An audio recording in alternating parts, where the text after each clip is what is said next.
the silken tent, a silken tent. And I'm going to say this twice because these shorter ones are harder to get in one hearing. She is, as in a field, a silken tent.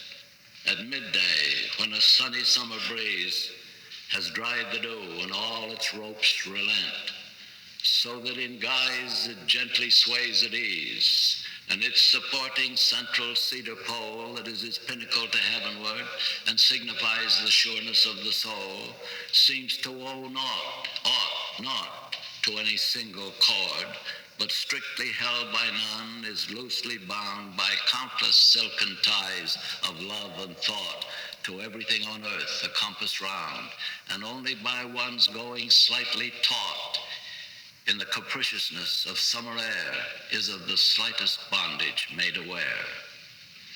See? I sometimes think there is no I in the middle, see? There aren't just a lot of cords that must be a tiny invisible knot of all the things that I'm tied to the center. When they talk about the ego, these fellas.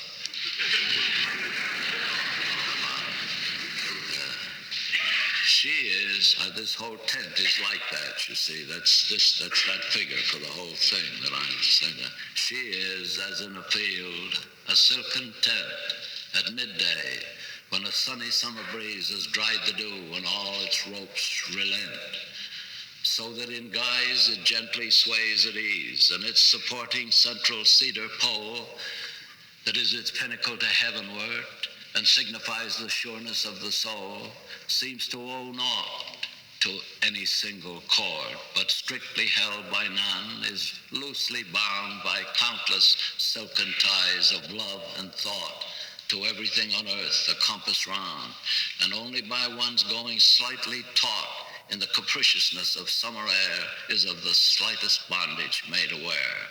This is the freedom that I talk about. That's the whole thing is in that praise of one person. Suppose I read you one or two like this one. See, you see, I like to trade on what people know, what people can get without quite knowing. Next step, I've always learned a little as I went. I've learned how to pronounce a lot of words, and how to pronounce words and from the rhymes and all that sort of thing. Then I've got a lot of information without knowing I was getting it from poetry. For instance, I got complimented by somebody from Asia the other day because I pronounced the Himalayas correctly.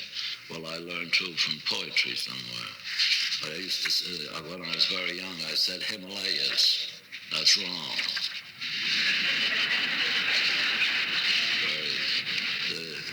Now this one, oh wait, where that is. But here I've learned a lot of science in one way. I've been advertising a particular magazine lately. I'm not taking subscriptions for it, but it's called The Scientific American, and it's the best magazine published in the whole world.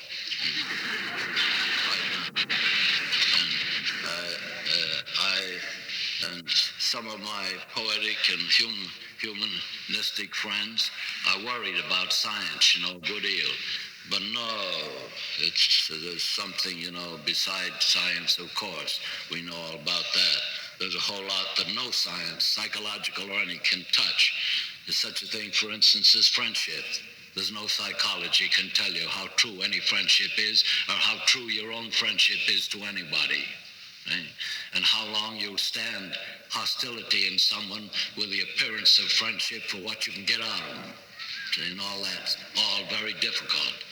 Matters of honor and decency and all that are in it. No psychologist can help you about it. It's poetry alone. Religion, those things. But science is wonderful as science, Storms and fires and everything else.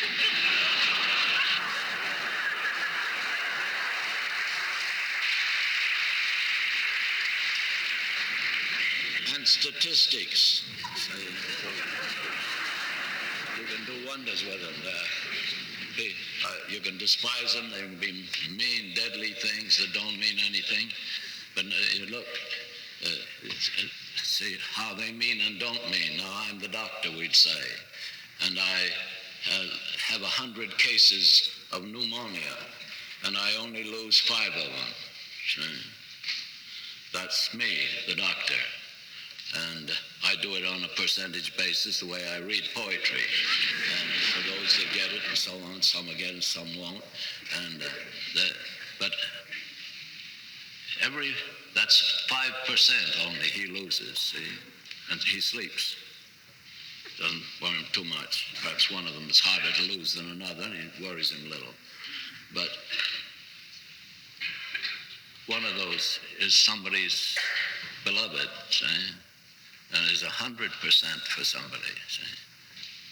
It's 5% for the doctor, 100% for the husband, or for the wife.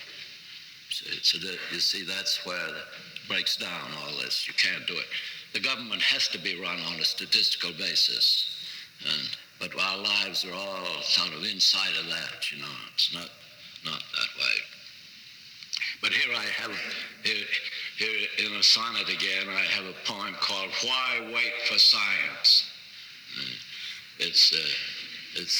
You'll see what it's about.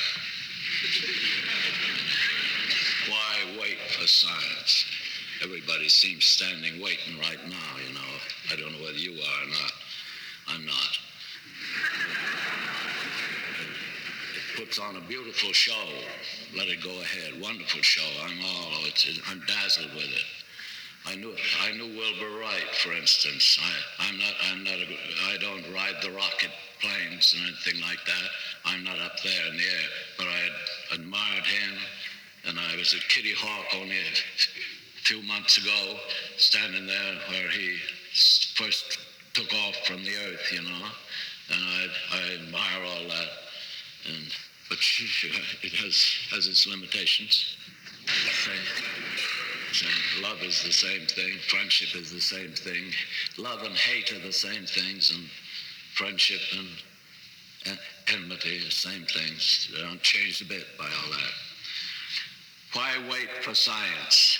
Sarcastic science, she would like to know, in her complacent ministry of fear, how we propose to get away from here when she has made things so we have to go or be wiped out.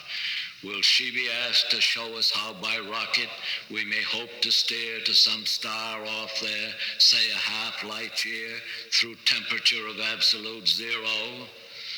8 lines, 6 lines more. That's a good sonnet, you know. A good sonnet. I'm going to start that again. I shouldn't have spoken. A good sonnet goes 8 lines, and then everybody thinks it just has to come to a stop, but it really has to do better than that. It has to take a turn for the better or worse. This one doesn't. Sarcastic science, she would like to know, in her complacent ministry of fear, how we propose to get away from here when she has made things so we have to go or be wiped out. Will she be asked to show us how by rocket we may hope to steer to some star off there, say a half light year, through temperature of absolute 0? Why wait for science to supply the how when any amateur can tell it now? The way to go away should be the same as 50 billion years ago we came, if anyone remembers how that was. I have a theory, but it hardly does.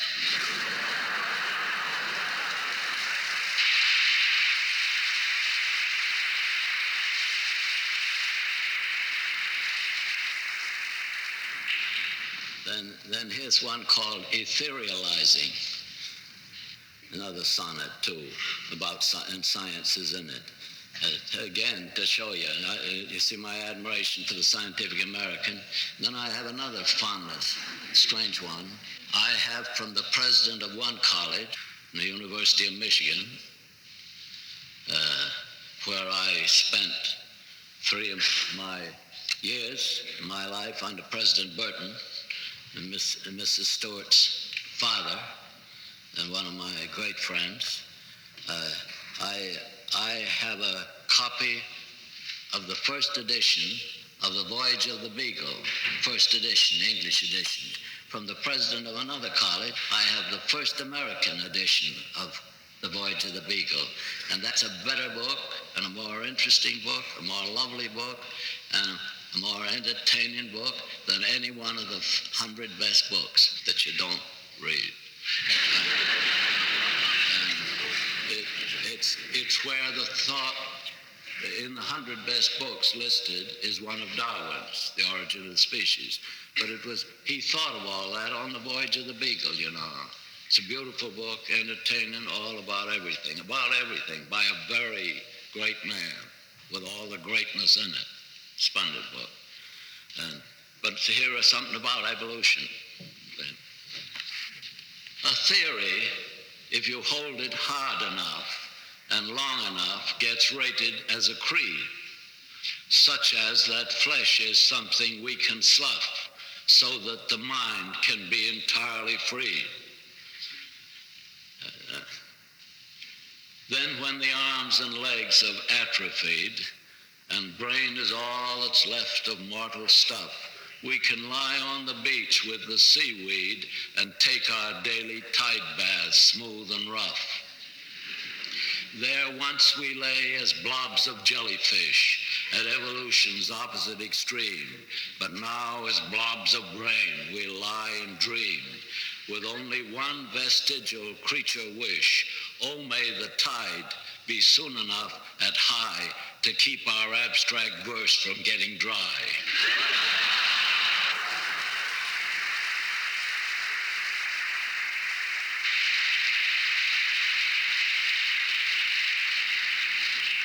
Then a serious one again.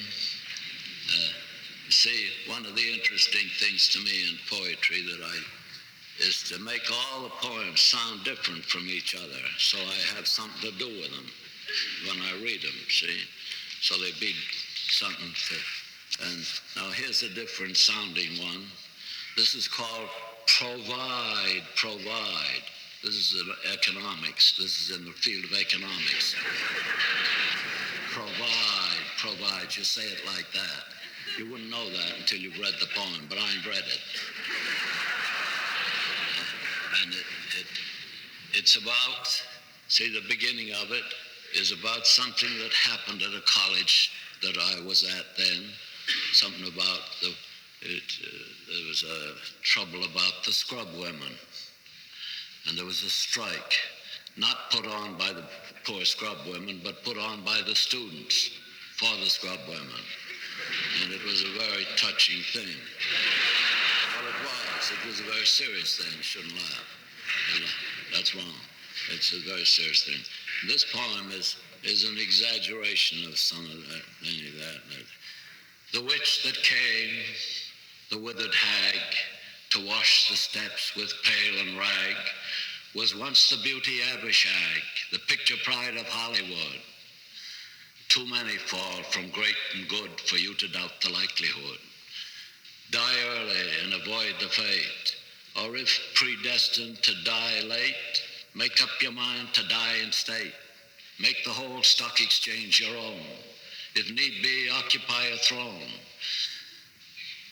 where nobody can call you crone. Some have relied on what they knew, others on being simply true. What worked for them might work for you. No memory of having starred makes up for later disregard or keeps the end from being hard. Better to go down dignified with boughten friendship at your side than none at all. Provide. And, you know, to show you how I think of all that writing, I think of that as, to me, the primary interest is to have something to do that way with it. Well, just statement isn't what I write it about. It's all for something dramatic, even in the lyrics.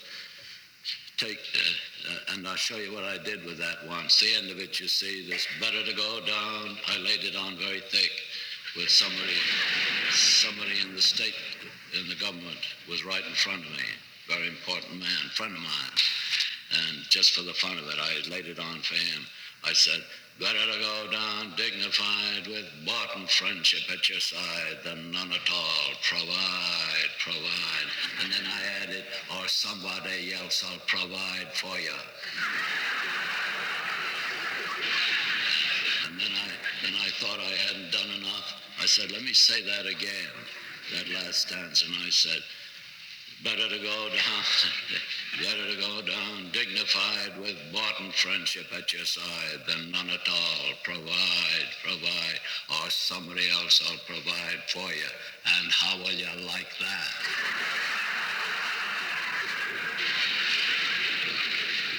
That extension of it that way shows, what I mean by the all of poetry. That's an illustration. I want them to do things like that within the poem.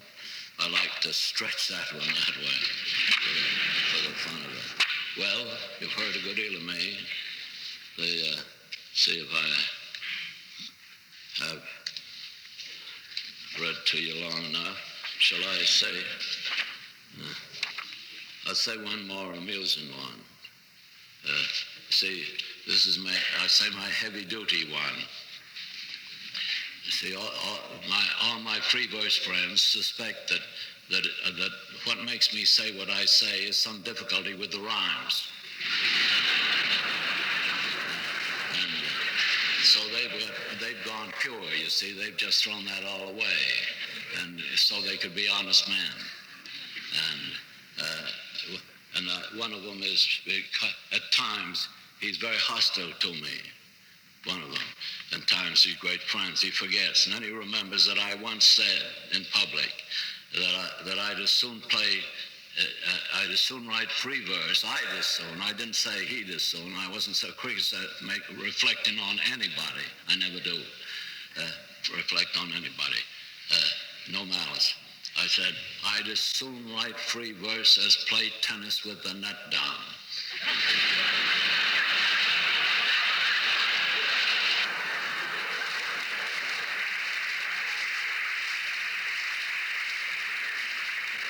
You see, I don't go around and say, do you get it? We're all metaphorical, you see. We're all symbolists, metaphor. And that's the whole play, isn't it? That's the circus. But this little one is my heavy-duty one.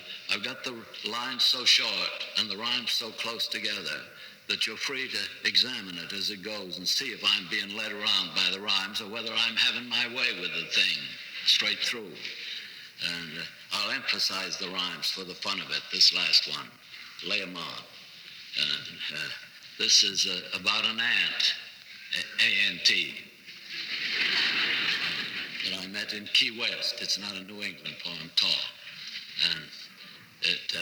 And I saw the ant one night, just as in this poem. An ant on the tablecloth ran into a dormant moth. See, cloth moth.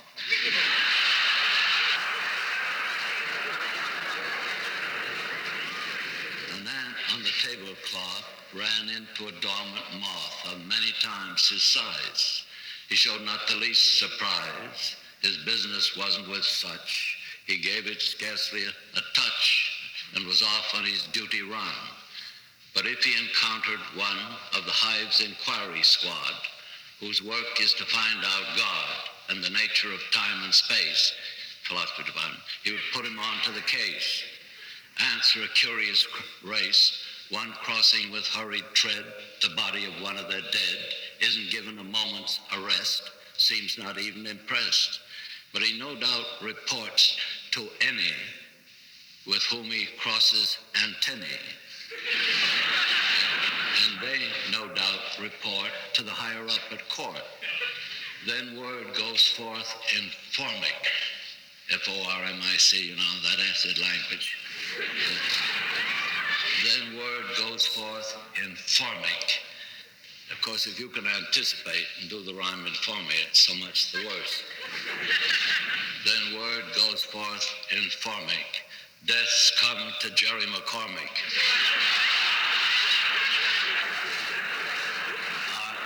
Our selfless forager Jerry See, it's loaded with all my prejudices, political and everything. See, that's socialism. We'll all be selfless foragers when it gets socialist. A selfless forager, Jerry, will the special Janizary, whose office it is to bury the dead of the commissary, go bring him home to his people, lay him in state on a steeple, wrap him for shroud in a petal, embalm him with ichor of nettle. This is the word of your queen. And presently on the scene appears a solemn mortician, and taking formal position with feelers calmly a twiddle, seizes the dead by the middle.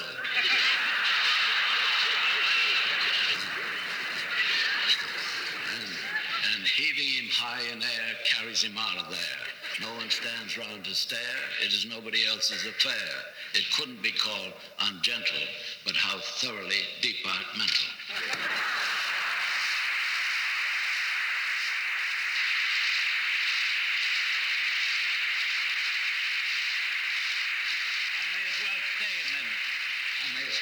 Just go way out there and have to come back if you do keep making noise like that. Say something else to you. Let's say one pretty one and one not so pretty. Take one like the road not taken. Two roads diverged in a yellow wood, and sorry I could not travel both and be one traveler. Long I stood and looked down one as far as I could to where it bent in the undergrowth, then took the other as just as fair, and having perhaps the better claim because it was grassy and wanted wear, though as for that the passing there had worn them really about the same, and both that morning equally lay in leaves no step but trodden black. Oh, I kept the first for another day, yet knowing how way leads on to way, I doubted if I should ever come back. I shall be telling this with a sigh somewhere ages and ages hence. Two roads diverged in a wood, and I took the one less traveled by, and that has made all the difference. You want to hear the birches one? When I see birches bend to left and right across the lines of straighter, darker trees, I like to think some boy's been swinging them. But swinging doesn't bend them down to stay as ice storms do. Often you must have seen them loaded with ice a sunny winter morning after a rain. They click upon themselves as the breeze rises and turn many-colored as the stir cracks and crazes their enamel. Soon the sun's warmth makes them shed crystal shells, shattering and avalanching on the snow crust. Such heaps of broken glass to sweep away you'd think the inner dome of heaven had fallen. They are dragged to the withered bracken by the load, and they seem not to break. Though once they're bowed so low for long, they never right themselves. You may see their trunks arching in the woods years afterward, trailing their leaves on the ground like girls on hands and knees that throw their hair before them over their heads to dry in the sun. But I was going to say when truth broke in with all her matter of fact about the ice storm, I should prefer to have had some boy bend them as he went out or in to fetch the cows, some boy too far from town to learn baseball, whose only play was what he found himself, summer or winter, and could play alone. One by one he subdued his father's trees by riding them down over and over again until he took the stiffness out of them, not one but hung limp. Not one was left for him to conquer. He learned all there was to learn about not launching out too soon and so not carrying the tree away clear to the ground. He always kept his poise to the top branches, climbing carefully with the same pains you use to fill a cup up to the brim and even above the brim. Then he flung outward, feet first with a swish, kicking his way down through the air to the ground. So was I once myself a swinger of birches, and so I dream of going back to be. It's when I'm weary of considerations, and life is too much like a pathless wood, where your face burns and tickles with the cobwebs broken across it, and one eye is weeping from a twig's having lashed across it open. I like to get away from earth a while and then come back to it and begin over. May no fate willfully misunderstand me and half grant what I wish and snatch me away not to return. Earth's the right place for love. I don't know where it's likely to go better. I'd like to go by climbing a birch tree and climb black branches up a snow-white trunk toward heaven till the tree could bear no more but dipped its top and set me down again. That would be good, both going and coming back. One could do worse than be a swinger of birches. Then you want one funny one at the end, a wicked one.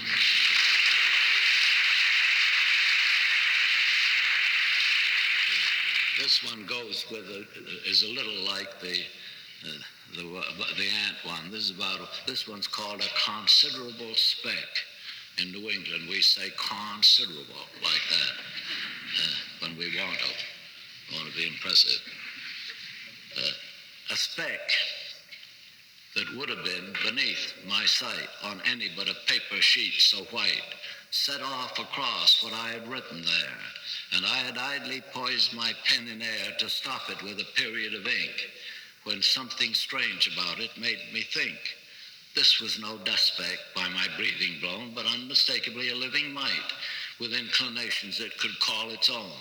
It paused as with suspicion of my pen, and then came racing wildly on again to where my manuscript was not yet dry, then paused again, and either drank or smelt. With loathing, for again it turned to fly, plainly with an intelligence I dealt. It seemed too tiny to have room for feet, yet must have had a set of them complete to express how much it didn't want to die.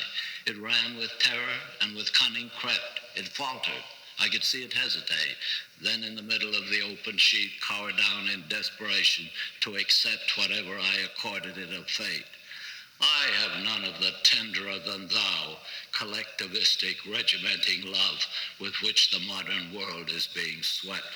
But this poor microscopic item now, since it was nothing I knew evil of, I let it lie there till I hope it slept. I have a mind myself and recognize mind when I meet with it in any guise. No one can know how glad I am to find on any sheet the least display of mine.